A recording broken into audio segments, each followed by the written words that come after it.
बात मैं कहना चाहूँगी, ये बहुत बड़ा एक थप्पड़ है उन बच्चों के लिए जो बच्चे बहुत भविष्य की कल्पना करते हैं। ये जोरदार तमाचा वकीलों के ऊपर भी है। आप कहोगे बच्चों को निराश होने की बिल्कुल जरूरत नहीं है, जिंदगी है तो सब कुछ। इन सब रिपोर्टों में जो आखिरी में निकल के आया है कि रीनीट, सुप्रीम कोर्ट ने अपने फैसले में साफ साफ कह दिया है कि रीनीट नहीं होगा।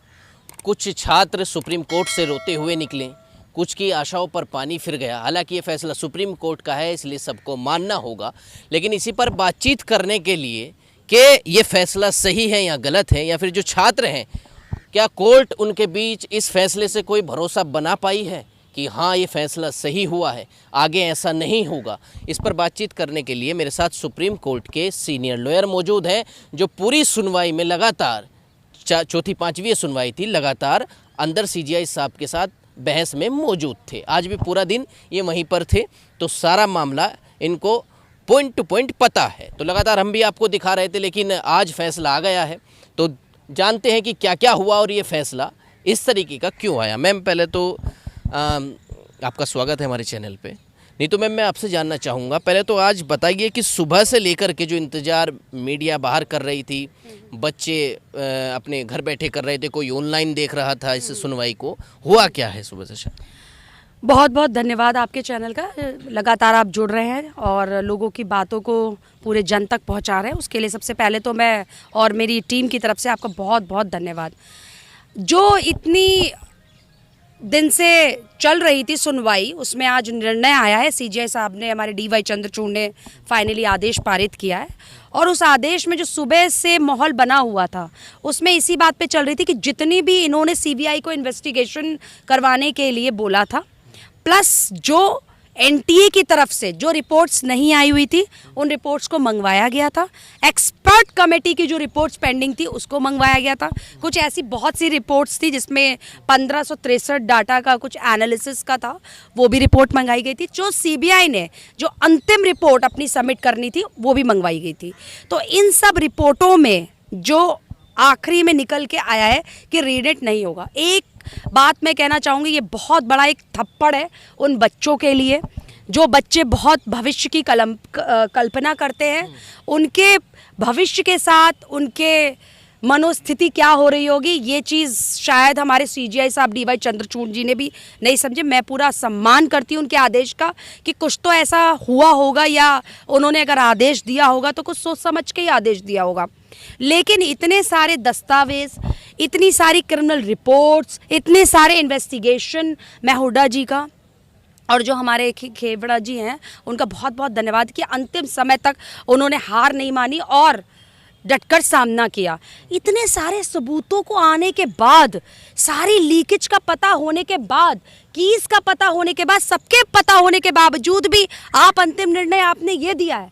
मैं बिल्कुल भी निराश नहीं हूँ, आज नहीं तो कल ज़रूर होगा।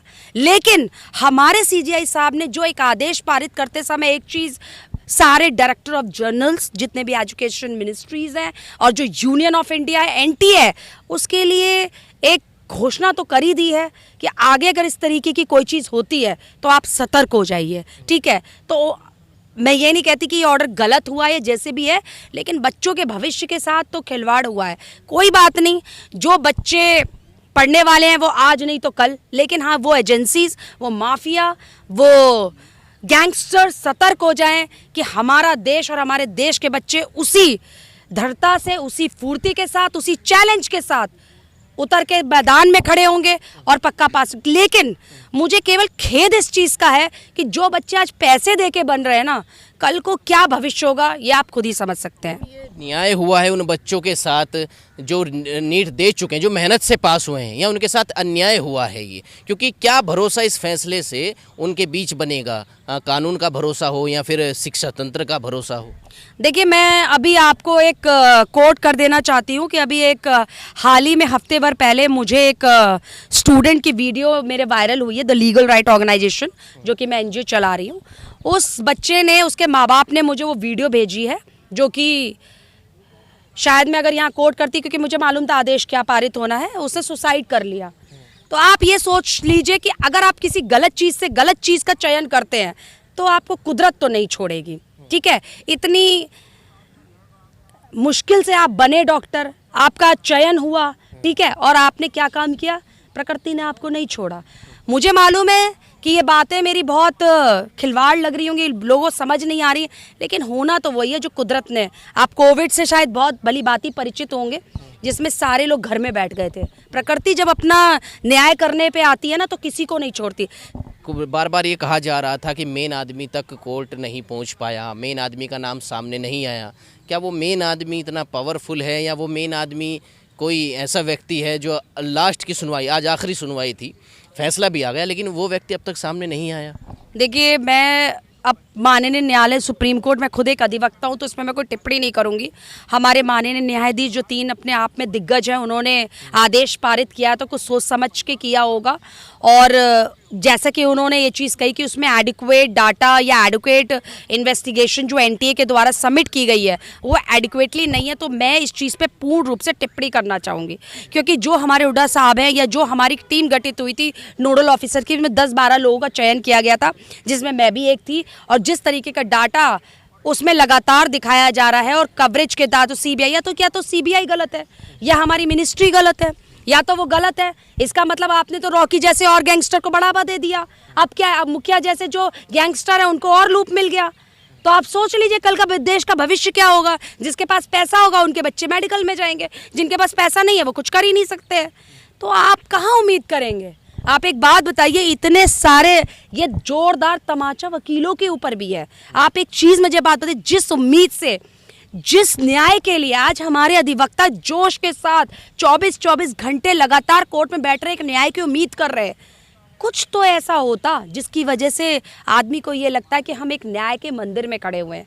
एक वकील होने के नाते मैं ये चीज़ पूर्ण रूप से टिप्पणी नहीं करूंगी, क्योंकि कहते हैं शायद मेरे ऊपर भी कहीं ना कहीं कोई दबाव बन जाएगा, लेकिन कोई भी दबाव मुझे नहीं रोक सकता है। मैं न्याय के लिए खड़ी हुई हूँ और न्याय के लिए हमेशा भरसक प्रयत्न करती रहूंगी। आज नहीं, सरकार चेंज होगी, वही बच्चे रहेंगे, लेकिन वोट बैंकिंग जो है ना, उतने उससे आपकी कम हो गई। अब आप ये सोच लीजिए आप क्या करेंगे कल को। सरकार कितनी दोषी है? सरकार तो पूर्ण रूप से दोषी है। आप एक चीज मुझे बात बताइए, जब सब कुछ, या तो फिर आपकी सीबीआई किसके अंडर में आती है? सरकार। तो सीबीआई ने अपनी रिपोर्ट क्यों पेश करी है? या तो वो गलत है। क्या पेश किया फिर आपने? सब झूठ है। जो आप पेपर लीक हुआ है, कीज चेंज हुई है दोनों बैंकों को, ये तो आपने सत्ता का खिलवाड़ करके रख दिया ना। पावर में थे तो आपने पावर में काम कर दिया, बस। उसके अलावा क्या कह सकते हैं। और मुझे बिल्कुल शर्म नहीं है, मैं शायद आज इंडिविजुअल एडवोकेट होंगी जो यहाँ पर इंटरव्यू दे रही हूँ, मुझे बिल्कुल भी तनक भी शर्म नहीं है ना। मुझे फर्क पड़ रहा है कि मेरा ये ऑर्डर आया है, मैं उन बच्चों को रिप्रेजेंट कर रही थी। हुड्डा साहब या आपने जितने भी एडवोकेट्स हैं, तहे दिल से मैं नमन करना चाहूंगी कि उन्होंने बच्चों का बहुत साथ खड़े रहे, आखिरी तक खड़े रहे। और शायद ये उम्मीद लेके हम अगले साल की तैयारी करेंगे। हमारे बच्चे जो टीवी पे देख रहे हैं, जो इस आशा से कि एक मेडिकल की हमें एक सीट मिलेगी, कोई बात नहीं, लेकिन कम से कम उन बच्चों के लिए तो एक उन्हें पता तो चल गया। ये सवाल था मेरा अभी, बच्चे क्या सोच के अब तैयारी करें? उनके मन में तो ये सवाल होगा कि हो सकता है फिर से लीक हो जाए पेपर अगले साल। ठीक है, मामला सुप्रीम कोर्ट तक पहुंचा, लेकिन अगर लीक हो जाता है फिर बच्चे इसी तरह लटकेंगे जिस तरह उनके ये 6 महीने ख़राब हो गए हैं, 2-3 महीने ख़राब हो गए हैं। देखिए, इसमें तो मैं यही कहूँगी, बच्चों को निराश होने की बिल्कुल ज़रूरत नहीं है। ज़िंदगी है तो सब कुछ है। बहुत सारे बच्चे ज़िंदगी से छोड़कर चले जाते हैं, सुसाइड कर लेते हैं। मेरे पास भी, मेरी ऑर्गेनाइजेशन में भी बहुत ऐसे मैटर्स आते हैं जो बहुत मायूस हो जाते हैं ज़िंदगी से। ज़िंदगी कभी नहीं मिलती है, तो इसको किसी तरीके से किसी एक पेपर के लिए ना गंवाएं। आज नहीं तो कल होगा। ऐसा तो नहीं है कि कल बच्चे फिर पैसा दे के बन जाएंगे, परसों बन जाएंगे, किसी तो होगा ना। प्रयास हमेशा जारी रखिए, बस। एक और सवाल है, ये तो केवल नीट की बात हुई, नीट का पेपर लीक हुआ, सुप्रीम कोर्ट तक पहुंचा। पेपर तो बहुत सारे लीक होते हैं, यूपी पुलिस का लीक हो जाता है, रेलवे का लीक हो जाता है, बहुत ऐसे पेपर होते हैं जिनका जो सुप्रीम कोर्ट तक जिनकी सुनवाई नहीं पहुंच पाती, जो बच्चे नहीं पहुंच पाते। उनके अंदर मैं ये कहना चाहूँगी, शिक्षा व्यवस्था में क्या दिक्कत हो गई है? सरकार में दिक्कत हो गई है कि बच्चों के भविष्य को लेकर कोई चिंता नहीं है। डर और दहशत, ये डर ही दहशत जो है ना, वो इंसान को आगे बढ़ते नहीं देखता है, बस यही प्रॉब्लम है। अब आप एक बात बताइए, कहते हैं कि सत्ता का मोहजाल फैला हुआ है, लेकिन मैं फिर भी यही कहना चाहूँगी कि विपक्ष के जो नेता हैं इस पे मैं टिप्पणी किसी पे नहीं करना चाहूँगी, चैनल के थ्रू बोल रही हूँ, क्योंकि मैं एक स्वतंत्र अधिवक्ता हूँ और मैं किसी भी पार्टी या किसी भी एजेंसी से कोई ताल्लुकात नहीं रखती। मैं सिर्फ इतना चाहती हूँ कि हमारे जो विपक्ष के नेता हैं, प्लीज़ अगर हमने माननीय न्यायालय से हार मानी है तो मैं विपक्ष के नेता से पूर्ण रूप से यही आशा करती हूँ कि इस मुद्दे को उठाएं और किसी बच्चे को निराश ना होने दें।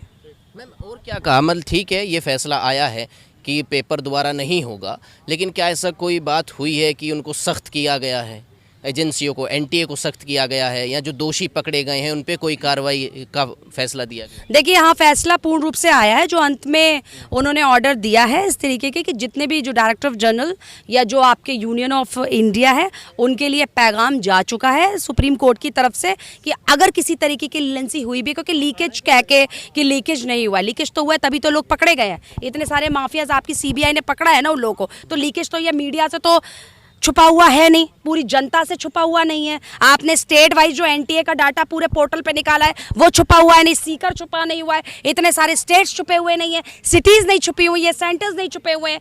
एक बच्चे जो यहाँ से बिलोंग करते हैं, कर्नाटका से बिलोंग करते हैं, वो यहाँ पेपर देने आ रहे हैं। तो ये सब उन्होंने उस बात को कह के कि जहाँ जिसको फैसिलेट मिलेगा वो वहाँ आएंगे, तो कहीं ना कहीं डाटा में उन्होंने बहुत झोलमोल किया और आगे के लिए सतर्क रहे उसके लिए उन्होंने आदेश तो पारित किया है। बच्चा हर जगह लुटता है, वो किसी कॉलेज में जाए, किसी कोचिंग सेंटर में जाए, वहाँ पे फीस ज़्यादा होती है और नाम इसमें कोचिंग सेंटर का भी सामने आ रहा है। कोई बात नहीं, देखिए मैं अंत में सिर्फ यही बोलना चाहूँगी कि बच्चों को निराश होने की कोई ज़रूरत नहीं है, अपने पूर्ण रूप से वो साथ दें।